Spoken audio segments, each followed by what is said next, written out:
الحمد لله وكفى والسلام على عباده الذين اصطفى أما بعد فقد قال الله تعالى عز وجل أعوذ بالله من الشيطان الرجيم بسم الله الرحمن الرحيم يا أيها الذين آمنوا ادخلوا في السلم كافة ولا تتبعوا خطوات الشيطان إنه لكم عدو مبين وقد قال رسول الله صلى الله تعالى عليه وسلم لا يؤمن أحدكم حتى يكون هواه تبعا لما جئت به او كما قال علیہ الصلاۃ والسلام۔ قابل صد احترام دینی دوستوں، معزز بزرگوں، نوجوانوں، پردہ نشین ماؤں اور بہنوں، اللہ رب العزت کے کلام اور پیغمبر محمد عربی صلی اللہ علیہ وآلہ وسلم کے روایتی پیغام کی روشنی میں چند ضروری باتیں آپ کے سامنے، آپ کے ذہنوں میں ڈالنا چاہتا ہوں، آپ کے سامنے رکھنا چاہتا ہوں۔ مجھے امید ہی نہیں، یقین ہے کہ آپ ان باتوں کو، ان پیغامات کو محفوظ کر کے لے جائیں گے اور عمل کی نیت سے سنیں گے اور عمل کی نیت سے ان پیغامات کو آگے بڑھائیں گے۔ اللہ تعالیٰ مجھے بھی عمل کی توفیق بخشیں، آپ حضرات کو بھی عمل کی توفیق بخشیں۔ میں نے قرآن مقدس کی جو آیت پڑھی ہے، اللہ تعالیٰ فرماتے ہیں اے ایمان والو، اسلام میں 100% داخل ہو، 100% اسلام میں داخل ہو، شیطان کے نقش قدم پہ نہ چلو، شیطان تمہارا کھلا ہوا دشمن ہے۔ پیغمبر خدا صلی اللہ علیہ وسلم نے فرمایا تم میں سے کوئی شخص مکمل مومن نہیں ہو سکتا جب تک کہ اس کی طبیعت، اس کی خواہش، اس کی لائف، اس کی زندگی، اس کا عقیدہ، اس کی عبادت، اس کا لین دین، اس کا رہن سہن، اس کا ماحول اور اس کی اخلاقی زندگی میری شریعت کے مطابق نہ ہو جائے۔ امام الانبیاء صلی اللہ علیہ وسلم پہ نبوت ختم ہو گئی۔ آپ علیہ الصلوۃ والسلام اس دنیا میں 22,330 دن 6 گھنٹے رہے۔ 8,156 دن آپ نے تبلیغ فرمائی۔ 8,156 دن کی تبلیغ کا خلاصہ یہی آیت کریمہ ہے۔ کیا ہے؟ یا ایھا الذین آمنوا ادخلوا فی السلم کافہ، اے ایمان والو اسلام میں 100% داخل ہو، عقیدہ بھی اسلامی ہو، عبادت بھی اسلامی ہو، لین دین بھی اسلامی ہو، ہمارا رہن سہن بھی اسلامی ہو، اسی طریقے سے ہمارا اخلاق بھی اسلامی ہو۔ آج ہم جائزہ لیں تو دنیا میں ہم مسلمان کہلانے کے باوجود بھی عقیدہ ہمارا صحیح نہیں ہے۔ عقیدہ کے صحیح ہونے کا مطلب کیا ہے؟ عقیدہ کے صحیح ہونے کا مطلب یہ ہے کہ ہم یہ ہمیشہ ذہن میں محفوظ رکھیں، عزت ذلت، موت حیات، شفا و مرض، اسی طریقے سے اولاد، سب کچھ دینے والی ذات، عطا کرنے والی ذات اللہ رب العالمین کی ہے۔ حضرت ابراہیم علیہ السلام کے مقولے کو دہرا لیجیے، قرآن پاک کی آیت بھی ہے انی وجہت وجہی للذی فطر السماوات والارض حنیفا وما انا من المشرکین ان صلاتی و نسکی و محیای و مماتی للہ رب العالمین، کہ میں نے ساری کائنات سے، ما سوا اللہ سے، اللہ کے سوا سے سب سے رخ پھیر کر صرف اللہ کی طرف رخ کر لیا۔ میری نماز، میری زندگی، میری قربانی، میرا جینا مرنا سب اللہ رب العالمین کی رضا کے لیے ہے۔ تو ہم سب جو ہے توحید کے عقیدے کے ساتھ زندگی گزاریں گے، ہر حال میں اللہ کو پکاریں گے، مصیبت میں اللہ تعالیٰ کو آواز دیں گے، مصیبت میں اللہ تعالیٰ سے مدد مانگیں گے، اولاد کی ضرورت ہوگی اللہ پاک سے مانگیں گے، جیسے کہ حضرت ابراہیم، حضرت زکریا علیہ السلام نے اولاد اللہ تعالیٰ سے مانگی۔ ہر مصیبت میں اللہ پاک کے آستانے پر آئیں گے، اور حضور اکرم صلی اللہ علیہ وسلم نے فرمایا تو فرمان رسول کو سامنے رکھیں گے، اذا استعنت فاستعن باللہ، جب تم کو کسی طرح کی بھی مدد مانگنی ہو تو اللہ تعالیٰ سے مدد مانگو۔ اب سورہ فاتحہ کی آیت نمبر 4 دہرا لیجیے، ایاک نعبد و ایاک نستعین، پروردگار عالم ہم آپ ہی کی عبادت کرتے ہیں اور آپ ہی سے مدد مانگتے ہیں۔ تو یہ توحید ہے۔ ذات میں، ذات باری میں بھی کسی کو شریک نہیں کریں گے اور صفات میں بھی شریک نہیں کریں گے۔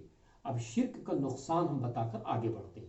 شرک کا نقصان بتانے کے لیے تو ہم بتائیں، ایک کوئی دوسرا عالم بتائے، یا دنیا کا کوئی اسکالر بتائے، تو ہمارا یا دنیا کے کسی دماغ والے اسکالر کا بتانا اتنا مضبوط نہیں ہوگا جو خود قرآن کریم نے بتایا ہے کہ شرک کتنا بڑا گناہ ہے۔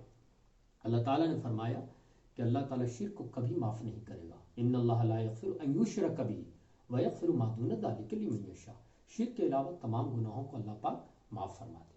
حضرت سیدنا لقمان علیہ السلام اپنے بیٹے کو نصیحت کر رہے ہیں، یا بنی لا تشرک باللہ ان الشرک لظلم عظیم، میرے بیٹے، میرے فرزند، اللہ تعالیٰ کے ساتھ شریک مت ٹھہرانا، شرک بہت بڑا ظلم ہے، شرک کی معافی نہیں ہے۔ اس لیے ہر حال میں جو ہے ہمیں موحد بن کر انشاءاللہ دنیا سے جانا ہے، نہ اللہ تعالیٰ کی ذات میں کسی کو شریک کرنا ہے، نہ صفات میں شریک کرنا ہے۔ اللہ تعالیٰ توحید والی زندگی ہم سب کو نصیب فرمائے۔ یہ اس کے بعد دوسرا جو ہے وہ اسلام میں 100% داخل ہونے کے لیے دوسرا جو شعبہ ہے وہ عبادات کا شعبہ ہے۔ اب عبادات میں نماز ہے، روزہ ہے، حج ہے، زکوٰۃ ہے۔ عبادات کا خلاصہ یہ ہے کہ صبح سے شام تک، شام سے صبح تک اللہ تعالیٰ کی مرضیات کو سامنے رکھ کر رسول پاک صلی اللہ علیہ وسلم کی سنت اور شریعت کے مطابق زندگی گزارنا، 24 گھنٹے بتانا، اس کو عبادت کہتے ہیں، اس کو عبادت کہتے ہیں۔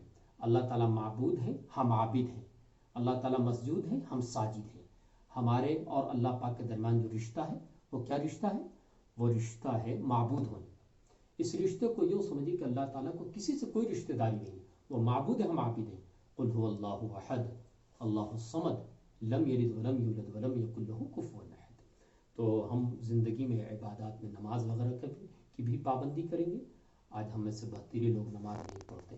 شیخ عبد القادر جیلانی رحمۃ اللہ علیہ لکھتے ہیں، جس نے نماز چھوڑ دی اسے 3 دن بلایا جائے، یہاں تک کہ چوتھے دن پہلی نماز کا وقت تنگ ہو جائے، اسے قتل کر دو، وہ کافر ہے، اس کے جنازہ کی نماز نہ پڑھو، اور اس کو مسلمان کے قبرستان میں دفن نہ کرو، اس کے مال کو لوٹ کر یا تو اسلامی بیت المال میں جمع کر دو یا اس کے مسلم رشتہ داروں میں بانٹ دو۔ تو نماز کی اتنی بڑی اہمیت ہے۔ پھر رمضان کا روزہ رکھنا ہے، حج فرض ہے، زکوٰۃ فرض ہے، تو حج بھی ادا کرنا ہے اور پھر زکوٰۃ بھی دینی ہے۔ تیسرا ہے لین دین۔ لین دین کے بارے میں شارٹ میں یہ بات بتا دیں کہ ہم لوگ لین دین کو اسلامی حصہ نہیں سمجھتے۔ خیر الفتاوی جلد 2 میں والیوم نمبر 2 میں حضرت مفتی خیر المدارس ملتان کے محتمیم حضرت مولانا خیر محمد جالندری رحمۃ اللہ علیہ نے لکھا ہے، جس نے کسی کا 2 پیسہ ناجائز لے لیا، کل قیامت کے دن کئی 100 رکعت قبول کی ہوئی نماز اس سے لے لی جائے گی۔ اس لیے حقوق اللہ کے ساتھ حقوق العباد کے بارے میں بہت ہی محتاط ہمیں رہنا چاہیے۔ اس کے بعد جو ہے چوتھا شعبہ ہے معاشرت کا، یعنی ہم اپنی ذات کے اعتبار سے مسلمان ہیں، تہجد گزار ہیں، نمازی ہیں، تو ہمیں یہ دیکھنا چاہیے کہ ہمارے گھر میں بھی نماز ہے یا نہیں ہے، ہمارے گھر میں بھی دین ہے یا نہیں ہے، ہمارے ماحول اور سماج اور معاشرے میں بھی دین ہے یا نہیں۔ تو اپنے دیندار ہونے کے ساتھ انہیں بھی دیندار بنانے کی کوشش کرنی چاہیے۔ اس کے بعد جو ہے 5واں شعبہ ہے اخلاقیات کا، کہ سب کچھ کرتے ہو بھائی اپنے کو کچھ نہ سمجھو، بااخلاق بنو۔ اور بااخلاق مطلب ہونے کا مسکرا کر ملنا نہیں ہے، صرف مسکرا کر ملنا اخلاق محمدی کا ایک چھوٹا سا حصہ ہے۔ اخلاق کا مطلب یہ ہوتا ہے کہ اللہ کے حبیب صلی اللہ علیہ وسلم نے اخلاق کے جن جن شعبوں میں تعلیم دی ہے اور تمام شعبوں میں ہم بااخلاق بن جائیں، تمام شعبوں میں بااخلاق بن جائیں۔ امام الانبیاء صلی اللہ علیہ وسلم کی تعریف کی قرآن پاک نے کہ اے میرے پیغمبر، اللہ پاک نے فرمایا آپ بے شک اخلاق کے سب سے اعلیٰ درجے پر ہیں۔ تو امام الانبیاء صلی اللہ علیہ وسلم کی امت ہونے کے ناطے ہمیں بھی با اخلاق ہونا چاہیے۔ امام الانبیاء علیہ السلام نے فرمایا کل قیامت کے دن آدمی کے نام یہ جو اعمال وزن کرنے کے جو ترازو ہوں گے ان میں سب سے وزنی جو چیز ہوگی وہ آدمی کا اچھا اخلاق ہوگا۔ اس لیے ہمیں با اخلاق بننا چاہیے۔ اور اخلاق محمدی کا خلاصہ کیا ہے؟ ہماری ذات سے اللہ تعالیٰ کی کسی بھی مخلوق کو بلا وجہ کوئی تکلیف نہ پہنچے، یہ اخلاق کا خلاصہ ہے۔ یہ 5 شعبے ہیں، ان 5 شعبوں پہ انشاءاللہ عمل کریں گے تو یا ایھا الذین آمنوا ادخلوا فی السلم کافہ، اے ایمان والو 100% اسلام میں داخل ہو۔ اس آیت کا ہم مصداق بن جائیں گے اور اس آیت کا ترجمان بن جائیں گے، اس آیت کی عملی تشریح بن جائیں گے۔ اللہ تعالیٰ ان کلمات کو بہت قبول فرمائے اور عمل کی توفیق دے۔ وآخر دعوانا الحمدللہ۔